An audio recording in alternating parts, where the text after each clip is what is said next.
What's going on, guys? Welcome back to another NFL Showdown breakdown here at Fantasy Sports Insight. I am Chris, also known as Hold the Door DFS.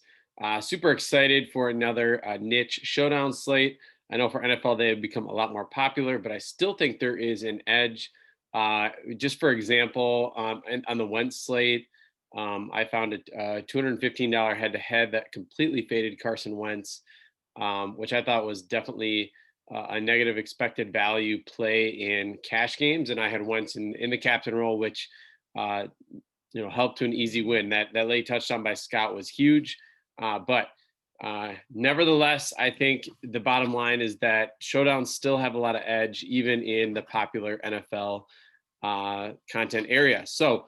If you have not hit that subscribe button, please do so. We are getting close to our next milestone, 900, and then we will be really pushing hard to get that last 100 subscribers to get up to 1,000, which will help us bring you more content at Fantasy Sports Insight that is completely free.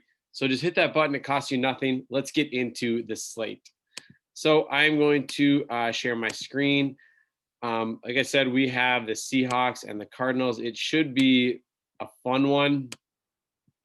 We saw Arizona just absolutely destroy the Cowboys on Monday night.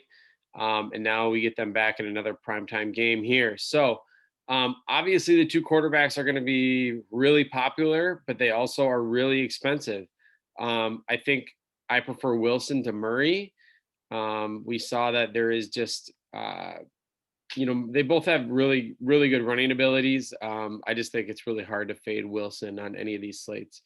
DeAndre Hopkins is questionable, and it seems like that it's not like I would expect him to play, but it is definitely a true questionable tag. And I think if you are watching this on Saturday or if you watch this on Sunday, you just need to monitor that status as we get closer to lock, because he is obviously Kyler Murray's favorite target. Even though last game he only had one catch until he caught that long, 60-yard catch in the fourth quarter, which was kind of interesting, except for they were leading the whole game. So it wasn't a situation in which Arizona is usually in, that they are forced to throw the ball to get back into the game. DK Metcalf and Tyler Lockett, it's kind of been that, they were priced so close, and then they were priced 1,000 different, and you're like, well, they're pretty similar projections. You go with the cheaper one. And I still think if you take out Lockett's last two games that have been poor, I think the projections are still within probably 5 points, but it is clear that Wilson wants to get Metcalf the ball. He's come out publicly and said that he thinks Metcalf could be one of the best receivers ever.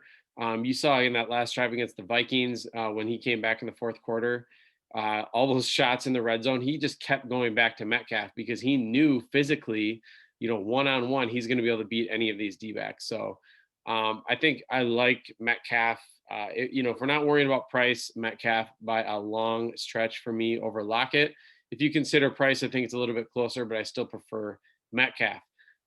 Carson, everybody's like, how does he keep getting there? He just gets there. He gets that receiving touchdown or that rushing touchdown, but he's consistent. He's consistent. If you look at what he's done, now I see his carries were down last game. They didn't run the ball a lot against Minnesota when they were down by a lot. So instead, he had 6 catches for 27 yards. So, and he still had that rushing touchdown, ends with nearly 20 points. I will say the one difference with Carson this week that we might see, that Carlos Hyde should be back, could steal a short touchdown, could take a little bit of carries away from him, but his usage is definitely there, whether it's on the ground or through the passing game. We already kind of touched on Lockett.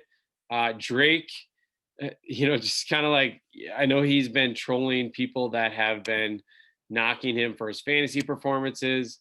Well, last game in the fourth quarter, when they were running the ball out, he had a 69-yard touchdown run that, really broke the slate. He had a good game before that, but, you take, 69 yards and a touchdown away, you're looking at, just more of a good game, not an amazing game, which he had. I don't think that this matchup I don't think they're going to get a big lead like they did against the Cowboys. I didn't think they were going to get a big lead there either, but Dalton was awful. So Drake is okay. The price makes him really appealing. That's, I think, where you're getting a 2K savings him versus Carson. I just think Carson has a much higher floor. Christian Kirk, again, 80-yard bomb for a touchdown. He's had, they're going to take their shots with him as a big play receiver. 6,400, certainly in play, especially if Hopkins is out. I love Kirk for that price. Moving down, primetime David Moore, not somebody I'm looking to target. 5,400 for me seems, I know his upside's there, but GPP only. Larry Fitz, 4,600.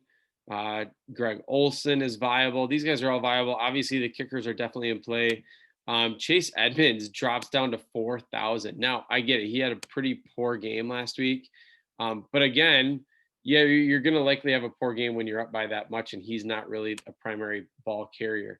So again, I think 4,000 for Chase Edmonds is ridiculously cheap, and I will certainly have him in a lot of my lineups. Defenses are in play, but nothing I'm prioritizing. Isabella, I would definitely track if Hopkins is out. He becomes a really nice value at 3,000. But if Hopkins is in, it's not somebody I would rather target the kickers or Edmonds. The tight ends were kind of a spot people were targeting last week against Dallas. Arnold did not have a catch, I don't think, and played only 42% of the snaps, where Daniels here at 2,400 played 71% of the snaps, and I think caught one ball. Carlos Hyde, 1,600, I think is really appealing, probably the best value play on the slate, just with some guaranteed touches at that price tag, assuming that he resumes the RB2 role that he had before he was injured.